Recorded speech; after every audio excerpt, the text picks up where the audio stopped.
se eu te dissesse que Donald Trump cometeu um erro estratégico colossal, um erro que não foi cometido com tanques, mísseis ou decretos, mas com arrogância? Um erro que não estilhaçou edifícios, mas despertou consciências. Um erro que não esmagou inimigos, mas acendeu o fogo de uma nação inteira. Ele cutucou o Canadá. E se tem uma coisa que a história sempre ignorou, mas que agora o mundo está aprendendo, é que nunca se deve subestimar um país que prefere falar baixo, mas que sabe lutar alto. Donald Trump, com sua retórica autoritária, com sua tentativa de moldar o mundo à sua imagem e semelhança egocêntrica, bélica, teatral, acreditou que poderia colocar o Canadá de joelhos. Riu dos valores canadenses, menosprezou sua democracia, zombou de sua cultura, reduziu o país a uma piada, a um satélite. Chegou a dizer que o Canadá nunca foi uma nação de verdade. E como todo imperador vaidoso, achou que ninguém responderia. Mas respondeu. E respondeu em uníssono. Charlie Angus, deputado e ícone da resistência canadense, foi quem verbalizou o que milhões estavam sentindo. Ele não gritou com fúria. Ele não subiu num tanque. Ele simplesmente olhou para a multidão, ergueu o queixo e disse: "Sucks to be you, Donald. Once Canada wakes up, sucks to be you." E o silêncio depois da frase foi mais barulhento que qualquer explosão, porque não era só uma provocação. Era uma declaração de independência emocional, política e moral. Era o aviso de que o Canadá tinha acordado. Nos anos pós-pandemia, o Canadá parecia ter entrado num sono leve, um estado de cansaço coletivo, de apatia, de ceticismo. O trauma de uma crise sanitária mundial, seguido por instabilidades econômicas, fake news e a crescente exportação da política tóxica vinda do sul da fronteira, criaram um país esgotado, fragmentado e vulnerável. E foi exatamente nesse momento que Trump avançou. Ele não invadiu com exércitos, claro. Ele invadiu com narrativas. Dizia que o Canadá era fraco, quebrado, que nunca foi um aliado de verdade. Incentivava seus seguidores a rir da diversidade canadense. Questionava o porquê de o Canadá existir. Disse com todas as letras que o Canadá só tinha relevância porque os Estados Unidos o toleravam. Mas o que ele não entendeu é que existem forças mais perigosas que qualquer arma. A memória coletiva, a justiça social, a gentileza armada de indignação. E o Canadá tinha tudo isso, apenas estava dormindo. Até que Trump gritou alto o suficiente para servir de despertador. E foi aí que algo começou a mudar. Não nas manchetes, mas nas conversas de bar, nas reuniões de bairro, nas escolas, nas redes sociais, nos grupos de caminhada nas florestas. De repente, os canadenses começaram a se olhar com outros olhos. A perguntar: por que estamos sempre olhando para os Estados Unidos em busca de aprovação? Por que deixamos eles definirem o que é sucesso, o que é democracia, o que é força? E se o que eles têm não for mais admirável, mais perigoso? A resistência não começou com um decreto do governo. Começou com um boicote na prateleira do supermercado. Um não para o ketchup americano. Um sim para a cerveja artesanal local. Um não para Disney. Um sim para parques nacionais. Pequenos gestos, mas com um significado gigantesco. Porque cada um deles era um voto. Nós não vamos tolerar o desrespeito. Charlie Angus, em sua turnê de resistência pelo país, captou isso. Nas praças de cidades pequenas, nas igrejas vazias, nas universidades ansiosas, ele viu algo que os grandes analistas políticos ignoraram. O Canadá estava se reorganizando não em torno de partidos, mas em torno de valores. Charlie, em seu discurso em Cumberland, não poupou palavras. Chamou Trump de thug, bandido. Criticou Joe Rogan por menosprezar o exército canadense e fez o que poucos têm coragem de fazer. Confrontou o riso com dignidade. Quando Rogan disse que o Canadá só seria relevante se tivesse um exército, Angus respondeu com clareza: "Venha tentar. Nossos homens e mulheres estão prontos." Mas não foi só bravata, foi memória histórica. Angus lembrou que o DNA do Canadá tem Juno Beach correndo nas veias, que nas guerras mundiais, quando o trabalho era sujo, difícil e suicida, era para os canadenses que o comando chamava, que os canadenses sempre foram os primeiros a chegar e os últimos a sair. Você pode rir de um povo pacífico, mas não deve provocá-lo, porque a calmaria deles não é submissão, é preparação. A mãe de Charlie Angus, filha de minerador de carvão, atravessando uma nevasca com um andador, representa a alma canadense melhor do que qualquer slogan. Quando alguém perguntou se sobreviveriam a Trump, ela respondeu: "Eu como raiz, se for preciso. Não preciso do aspargo deles." E foi aí que tudo virou. Porque quando uma nação descobre que pode resistir com dignidade, com união, com coragem, ela se torna imparável. Os boicotes se multiplicaram. Os protestos se intensificaram. As lideranças europeias começaram a telefonar para Ottawa e não para Washington. Pela primeira vez em décadas, o Norte virou referência moral. E o Sul um lembrete do que não ser. Trump, que acreditava ser o eixo do planeta, se viu desprezado por um país que ele dizia irrelevante. E esse desprezo doeu mais que qualquer sanção. A verdadeira revolução ainda está por vir e ela não será feita com armas nem votos. Ela será feita com inteligência econômica, alianças estratégicas e uma coisa que Trump jamais conseguirá entender: respeito. A primeira bala não saiu de um fuzil, saiu de uma carteira. E se o despertar de uma nação começa com a indignação, a resistência começa com a decisão. Uma escolha devastadora: não vou mais gastar meu dinheiro com quem me despreza. Enquanto Donald Trump zombava do Canadá em rede nacional, enquanto seus aliados sugeriam que os canadenses não eram dignos de respeito, enquanto o mundo assistia à ascensão de um autoritarismo debochado, o povo canadense decidiu responder de uma forma que ninguém previu. E o efeito foi imediato. Las Vegas, Palm Springs, Nova York, Orlando. Todos os destinos que dependiam, historicamente, da lealdade dos turistas canadenses começaram a vagar como desertos dourados. Resorts luxuosos sem filas. Restaurantes sofisticados com mesas vazias. Parques temáticos implorando por visitantes. Os números não mentem. A queda de turismo canadense para os Estados Unidos variou entre 40% e 85%, dependendo da região. Sim, até 85%. Isso não é protesto. É uma mensagem. E a mensagem foi clara. Se você despreza nossos valores, não terá nosso dinheiro. Mas isso não foi uma campanha oficial. Não houve outdoor, nem hashtag viral no início. O movimento começou onde a vida real acontece. Em conversas de cozinha, em rodas de amigos, em escolas, no mercado. Pais explicando para filhos por que a viagem para a Disney foi substituída por uma trilha nas Montanhas Rochosas. Jovens cancelando suas road trips para a Califórnia e descobrindo as praias secretas da Nova Escócia. Casais trocando Las Vegas por Banff. E nesse movimento nasceu algo monumental, uma revolução econômica com rosto humano. Veja o caso de Whatcom County, no estado de Washington. Uma região que há anos vivia do fluxo constante de canadenses atravessando a fronteira para fazer compras, abastecer, jantar. De repente, lojas fechadas, postos abandonados, shopping centers que pareciam cenários de filme apocalíptico. Um dono de restaurante relatou à imprensa: "É como se alguém tivesse desligado a luz do dia para a noite." E foi exatamente isso que aconteceu. Só que quem apagou a luz foi o próprio Trump, e os canadenses apenas se recusaram a continuar dançando no escuro. Palm Springs, que por décadas atraiu aposentados canadenses fugindo do inverno, hoje está sendo obrigada a reconsiderar sua própria identidade turística. A cidade chegou ao ponto de lançar campanhas desesperadas em jornais e emissoras canadenses, pedindo: "Por favor, voltem." Mas o recado já havia sido dado. Não se trata apenas de destinos, de reciprocidade. A Europa começou a olhar com atenção.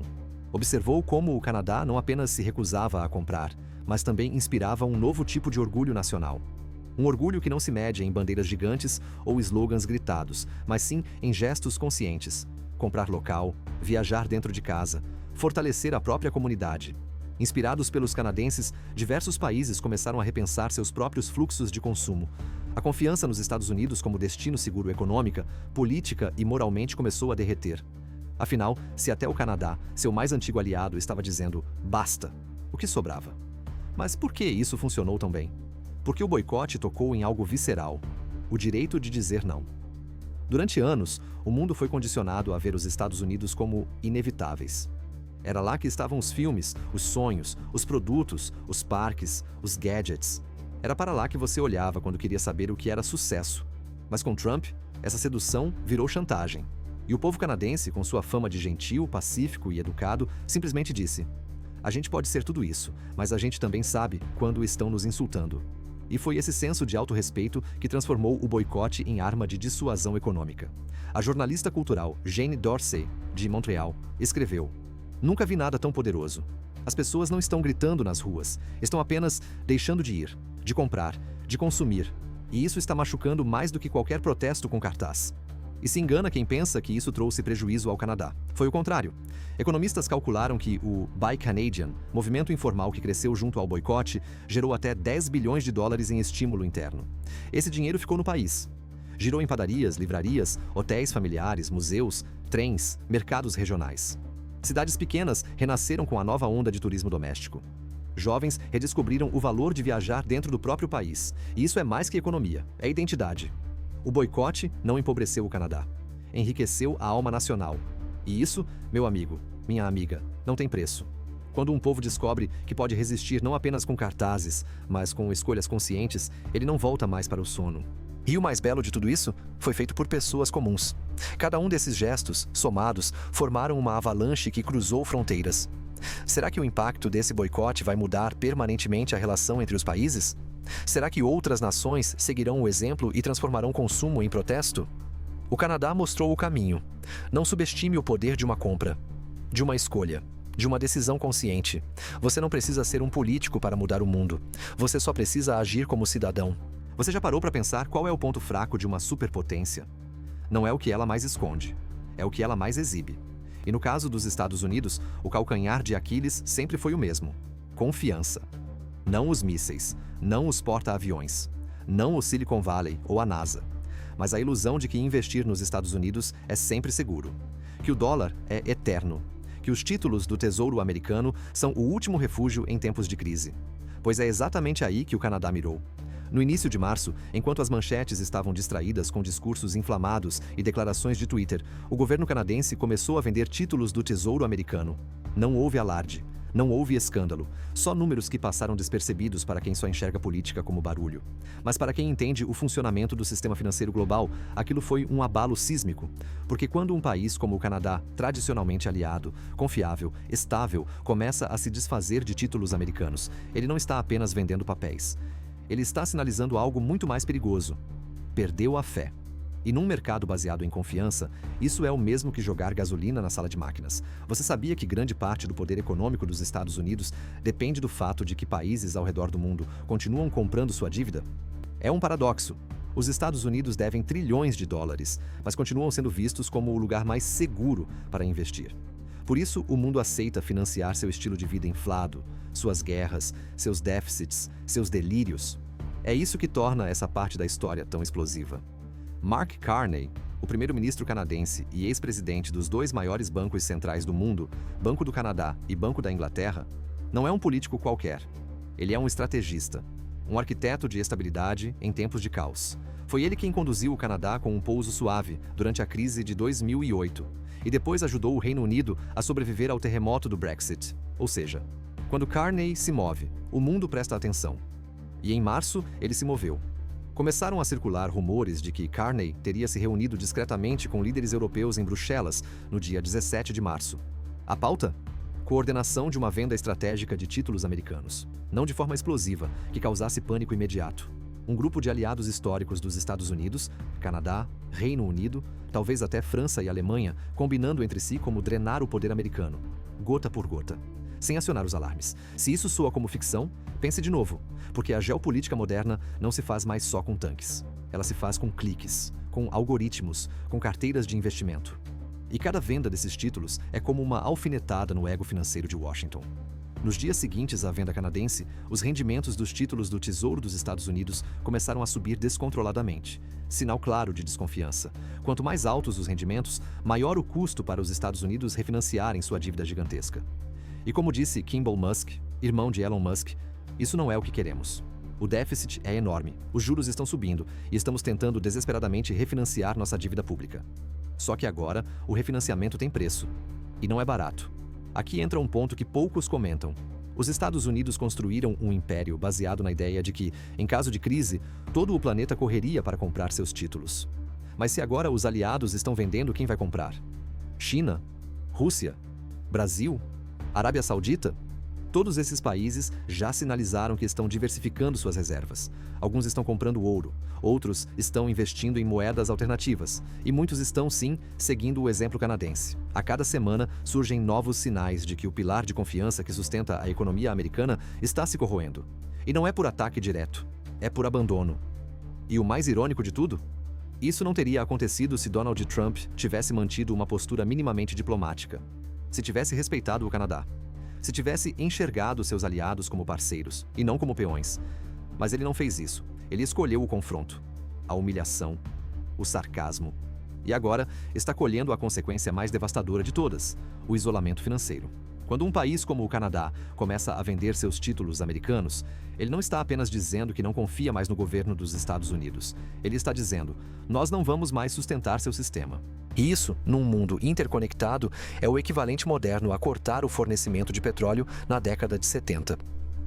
Você consegue prever o que acontece quando os mercados finalmente percebem que os Estados Unidos não são mais o porto seguro do planeta? A resposta é simples: pânico. Mas para o Canadá, isso não é um ataque por vingança. É uma defesa de soberania. Mark Carney deixou isso claro em seus discursos recentes.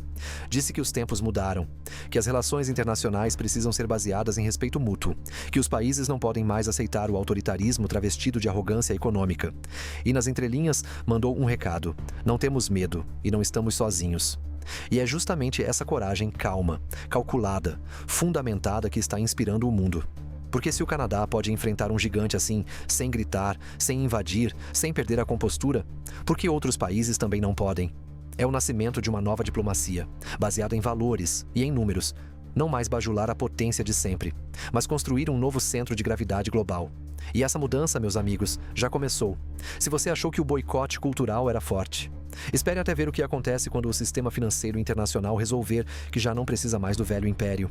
E se você quer continuar acompanhando essa virada histórica, inscreva agora no canal, curta o vídeo, compartilhe com alguém que ainda acredita que os Estados Unidos são inabaláveis. E se a liderança global estivesse mudando de mãos e quase ninguém tivesse percebido? E se, em vez de uma revolução com bandeiras agitadas e tanques nas ruas, o novo poder surgisse por trás de telefonemas, olhares cúmplices e decisões entre chá e vinho em salões discretos da Europa? E se o mundo, cansado de pedir permissão para os Estados Unidos, estivesse finalmente dizendo: agora é com a gente? Foi isso que aconteceu. E tudo começou com um gesto que, para muitos, passou despercebido, mas que, para quem entende os bastidores do poder, soou como um trovão. O telefonema do primeiro-ministro britânico Keir Starmer para Mark Carney.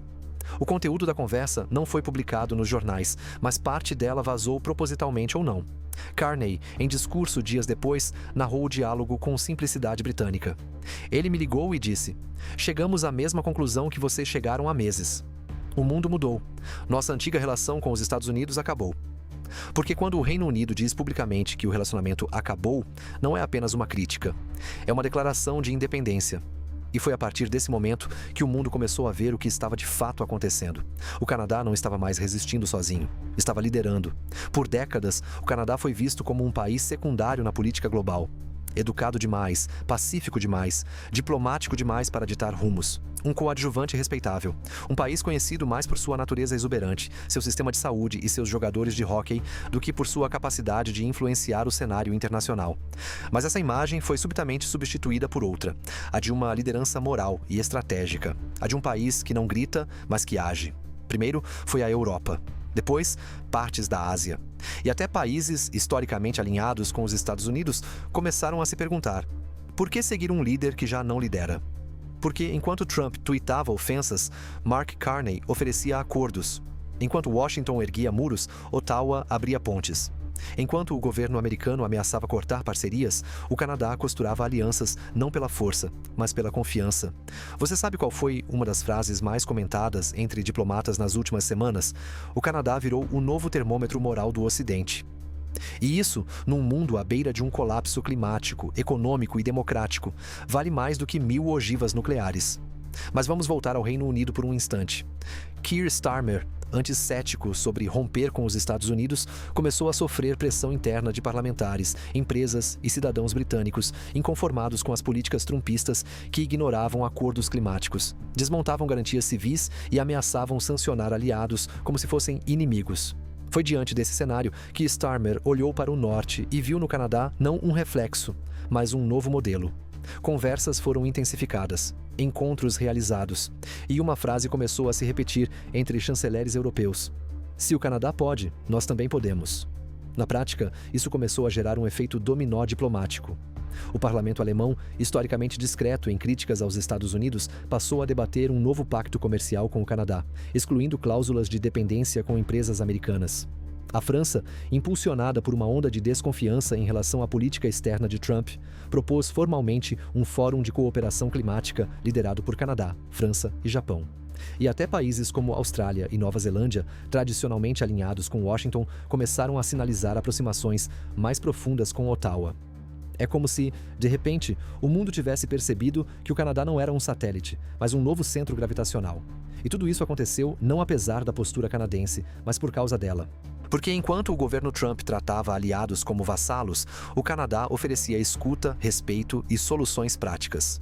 Enquanto Trump dizia América primeiro, o Canadá dizia todos juntos. E a diferença de tom virou abismo geopolítico. Você consegue perceber o tamanho dessa mudança? Não estamos falando apenas de alianças políticas. Estamos falando de confiança. E num mundo que já não confia em mais nada, nem em suas moedas, nem em suas democracias, nem em seus líderes, a confiança é ouro. É isso que Mark Carney entendeu. E é isso que Trump nunca entendeu. Porque Trump jogou o jogo da intimidação. Achou que, ao insultar o Canadá, poderia forçá-lo a recuar. Mas o que aconteceu foi o oposto. O insulto virou o catalisador. E agora, o que se vê é uma coalizão global de países moderados, democráticos, ambientalmente responsáveis e economicamente estáveis, tendo o Canadá como farol. Mas não pense que isso aconteceu sem resistência. Dentro dos próprios Estados Unidos, figuras influentes da elite conservadora começaram a acusar o Canadá de traição. Chamaram Carney de banqueiro globalista. Disseram que o Canadá estava se aliando a forças anti-americanas. Acusaram Ottawa de liderar uma conspiração financeira contra o dólar. E talvez estejam certos, porque o que está acontecendo é uma revolução. E a liderança dessa revolução não está em Nova York, nem em Londres, nem em Pequim. Está em Ottawa. E isso, para um império acostumado a mandar, é insuportável, mas inevitável. Pare por um momento e se imagine acordando em um país que, de repente, começou a se reconhecer no espelho. Um país que, antes, se comparava aos outros para medir sua relevância. E que agora olha para dentro e diz: já somos grandes, só faltava lembrar disso. Esse é o Canadá de hoje. Não aquele das brochuras turísticas ou dos memes sobre gentileza, mas o novo Canadá desperto, confiante e em transformação. E o mais fascinante: isso não começou por decreto nem por crise. Começou com um boicote, um discurso, um gesto de recusa diante da arrogância americana. E de repente, esse gesto cresceu, se espalhou, entrou nas veias do país e virou algo maior. Uma reconstrução cultural, uma reafirmação de identidade, um orgulho nacional que transforma. O nome disso? Canada Strong Pass. Pode parecer só um programa de incentivo ao turismo interno, mas se você prestar atenção, vai perceber que é muito mais do que isso. Criado pelo governo Carney em meio à escalada diplomática com os Estados Unidos, o Canada Strong Pass surgiu com um objetivo simples: lembrar os canadenses de que eles já vivem em um dos lugares mais incríveis do planeta e que não precisam sair para se orgulhar disso. Gratuidade total para jovens e crianças em parques nacionais, museus, sítios históricos.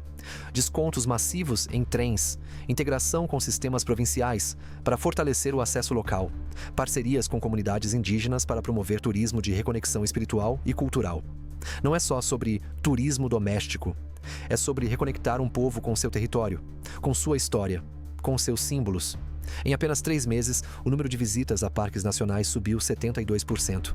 O tráfego nas linhas de trem entre Vancouver e Jasper dobrou. Museus em cidades menores, como o Museu Canadense da Imigração em Halifax e o Centro de História de Thunder Bay, registraram recordes de visitantes, muitos deles jovens que nunca haviam sequer saído de sua província.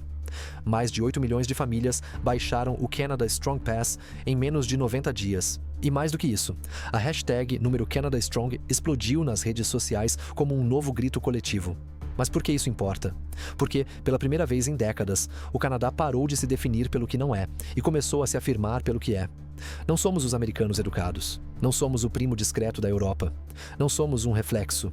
Somos um país inteiro, com história, com futuro. E esse movimento de redescoberta não ficou restrito ao turismo. Empresas começaram a mudar seu marketing. Supermercados passaram a destacar produtos com selos de origem canadense. Plataformas de streaming criaram seções exclusivas para conteúdo nacional. Estúdios de cinema relançaram clássicos canadenses com versões remasterizadas. O Banco Central emitiu uma nova nota comemorativa com uma frase simples mas potente: fazer parte do Canadá nunca foi resistência, mas agora é também resistência. Até as escolas foram atingidas por essa nova onda. Currículos foram ajustados para incluir mais conteúdo sobre as culturas indígenas. Professores passaram a trabalhar temas como soberania econômica, orgulho local e o papel do Canadá nas guerras contra o fascismo. Crianças de 10 anos sabiam explicar por que o Canadá vendeu títulos do Tesouro Americano. Em 6 meses, o consumo interno cresceu 11,3%. A taxa de desemprego caiu 0,8 ponto percentual, impulsionada por turismo, comércio e novos microempreendedores locais. O número de pedidos de passaporte internacional caiu pela primeira vez desde 2004. E o mais surpreendente, o índice de confiança nacional subiu 29%. o maior salto desde 1972. Veja, por exemplo, a história de Amina, 33 anos, imigrante somali que vive em Winnipeg há 12 anos. Ela conta que nunca se sentiu parte do Canadá. Trabalhava, pagava impostos, mas não se via na paisagem.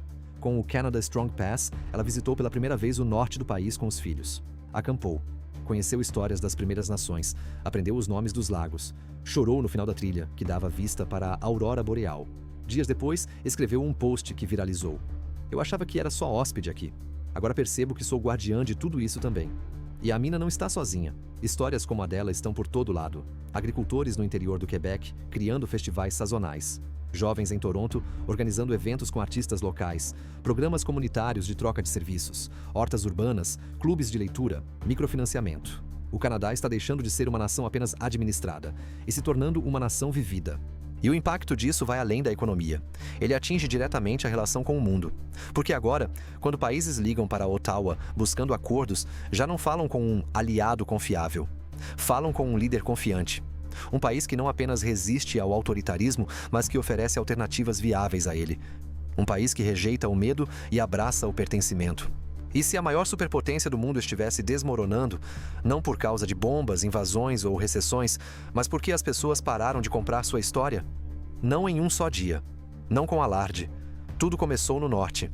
Enquanto Donald Trump zombava do Canadá, enquanto seus aliados lançavam comentários sobre roubar a água, tomar os minerais ou invadir com tanques de verdade, o Canadá respondeu com algo ainda mais poderoso: a rejeição cultural. Não uma rejeição institucional, mas íntima. Pessoal, econômica, invisível aos radares tradicionais. Foi quando milhares de canadenses começaram a deixar de usar produtos americanos. Não por obrigação, mas por escolha. Deixaram de ir a Orlando. Cancelaram assinaturas, passaram a procurar Made in Canada nos rótulos e, sem querer, iniciaram uma reação em cadeia que atingiu algo muito mais profundo que a economia americana: a autoimagem dos Estados Unidos. Porque por décadas, os Estados Unidos exportaram mais que produtos, exportaram sonhos. A ideia de que ser alguém no mundo era consumir como um americano. Que sucesso era ir para Nova York, comprar na Amazon, beber Coca-Cola e assistir a filmes dublados que diziam The American Way of Life. Mas o que acontece quando esse modo de vida perde o fascínio? A resposta veio em relatórios corporativos e desesperados. A Starbucks fechou 9 unidades no Canadá em apenas 2 meses. A Netflix perdeu 400 mil assinantes no território canadense no primeiro trimestre de 2025. A Disney viu uma queda de 38% na venda de ingressos para canadenses em seus parques nos Estados Unidos. As vendas da Ford no Canadá caíram 22%. Da Tesla, 41%. A tendência começou a se espalhar. Na Alemanha, o programa Kauf Lokal, iniciativa de consumo local, inspirada no Bechaber Buy Canadian, cresceu 33% em adesão desde abril. Na França, campanhas espontâneas em redes sociais pedem boicote à Amazon, à Meta e ao McDonald's. Na Nova Zelândia, a empresa de streaming local Lightflix ultrapassou a Netflix em audiência pela primeira vez. A Apple não vende apenas tecnologia, vende status. A Marvel não vende apenas filmes, vende mitologia. O Google não vende apenas dados, vende centralidade. Quando essa aura começa a rachar, os números podem continuar altos por um tempo, mas o que sustenta a marca começa a se esfarelar. A Nielsen, empresa global de análise de mercado, registrou pela primeira vez em 2025 uma inversão de tendência no consumo midiático entre jovens de 18 a 24 anos fora dos Estados Unidos. Mais de 51% desses jovens agora preferem consumir conteúdo produzido por países não hegemônicos. E o que isso tem a ver com o Canadá? Tudo. Porque foi o Canadá quem primeiro disse: nós não precisamos do seu entretenimento, da sua ideologia, da sua arrogância. Foi o Canadá que pegou seus próprios traumas colonização, apagamento indígena, dependência econômica e usou como combustível para forjar uma nova narrativa. Uma narrativa que não tem super-heróis com capas, mas povos reais com dignidade. Que não tem trilhas sonoras épicas, mas vozes plurais, contando suas próprias histórias. Que não tem slogans vazios como Freedom, mas políticas públicas reais como o Canada Strong Pass. Enquanto os Estados Unidos tentavam se reinventar com trilogias recicladas e bilionários performáticos, o Canadá simplesmente começou a ser ele mesmo. Mas a cultura americana, ao sentir a rejeição, não ficou calada. Programas de TV conservadores nos Estados Unidos passaram a acusar o Canadá de ingratidão cultural. Influencers trumpistas disseram que o Canadá só existe porque os Estados Unidos deixaram. Houve até quem ameaçasse cancelar tratados de copyright como forma de retaliação, uma tentativa desesperada de transformar conteúdo em controle. Quanto mais os Estados Unidos atacavam, mais o Canadá florescia como alternativa. Séries como Northern Lights, da CBC, explodiram em audiência global. A música indie canadense cresceu 28% em streams internacionais. O TikTok foi inundado por vídeos de jovens comparando o sistema de saúde canadense com o americano e dizendo, entre risos e revolta: por que a gente achou que eles eram o modelo? E talvez essa seja a pergunta que define este capítulo. Por que, por tanto tempo, o mundo acreditou que os Estados Unidos eram a única opção? E o que acontece quando o mundo descobre que não precisa mais deles? A resposta está em cada consumidor que optou por uma cerveja local, em cada estudante que escolheu aprender francês em vez de inglês, em cada turista que trocou a Times Square por Quebec, em cada mãe que disse ao filho: você não precisa ir para Disney para ser feliz. Isso não é apenas mudança de hábito, é mudança de consciência. E esse é o maior medo de Donald Trump e de tudo o que ele representa, porque ele achava que a cultura americana era um império invencível. Mas esqueceu que o verdadeiro império não é construído com armas, é construído com desejo. E quando o desejo se vai, o império cai. Imagine um mundo onde a potência mais admirada não é a mais barulhenta, onde a liderança não se impõe e se conquista, e onde a coragem não grita, transforma. Agora pare de imaginar, porque esse mundo já começou. E não começou em Washington, nem em Moscou, nem em Pequim. Começou em Ottawa, em Vancouver, em Montreal, em Yellowknife. Começou quando o Canadá decidiu, em voz baixa, mas firme, que não aceitaria mais ser satélite de um império decadente. Mas o que vem depois da mudança? É aqui que essa história vira mais do que denúncia, mais do que reação, mais do que resistência. Ela vira proposta, porque liderar é mais do que dizer não ao que te oprime. É dizer sim ao que você acredita. E o Canadá entendeu isso. Por trás de cada gesto de recusa ao trumpismo havia uma construção de políticas públicas, de soberania energética, de alianças diplomáticas éticas, de cultura enraizada, de autonomia. O mundo olhou e, pela primeira vez em décadas, começou a enxergar o Canadá como um laboratório do possível. Enquanto os Estados Unidos tentavam reviver um passado glorificado, o Canadá já estava operando no futuro, mas não um futuro distópico de vigilância, monopólio e egoísmo. Um futuro de cooperação, inovação humanizada e dignidade compartilhada. Veja o que está acontecendo agora. A União Europeia está em conversas avançadas com o governo Carney para criar uma zona de livre conhecimento, onde tecnologias, vacinas, pesquisas e cultura possam circular livremente entre países democráticos, excluindo gigantes autoritários e plataformas corporativas que manipulam algoritmos para fins políticos. Austrália, Japão e Islândia já demonstraram interesse. O Canadá propôs um novo índice de desenvolvimento humano internacional, que não mede apenas PIB ou armamento, mas também justiça climática, acesso à informação não manipulada e pluralismo cultural. A ONU, pressionada, cogita adotar o índice como referência complementar até 2027. Nas escolas do Canadá, está sendo testado o primeiro currículo globalizado que não ensina apenas história eurocêntrica, mas narrações paralelas. A história vista pelo colonizador e pelo colonizado, pelo homem e pela mulher, pelo branco e pelo indígena, pelo capital e pela comunidade.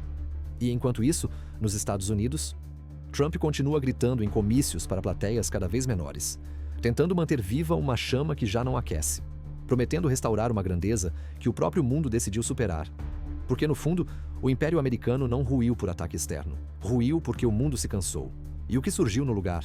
Uma ideia de que existe outra forma de ser potência, uma forma que respeita, que escuta, que repara, que não precisa humilhar para liderar. E talvez essa tenha sido a verdadeira revolução. Não foi sobre destruir os Estados Unidos, foi sobre deixar de depender deles. E esse processo é o maior ato de soberania coletiva que vimos em gerações. Porque agora, quando um país quer traçar seu futuro, ele já não pergunta o que os americanos estão fazendo. Ele pergunta como o Canadá está fazendo. Porque não se trata mais de território, de moeda ou de exército. Trata-se de narrativa. E nesse novo mundo, quem controla a narrativa, controla o futuro. Por isso, eu te convido, curta esse vídeo, compartilhe com quem precisa enxergar que há, sim, caminhos. E se inscreva no canal para seguir com a gente, porque a próxima jornada começa agora. Obrigado por estar aqui. E até o próximo vídeo, onde continuaremos juntos, redesenhando o mundo.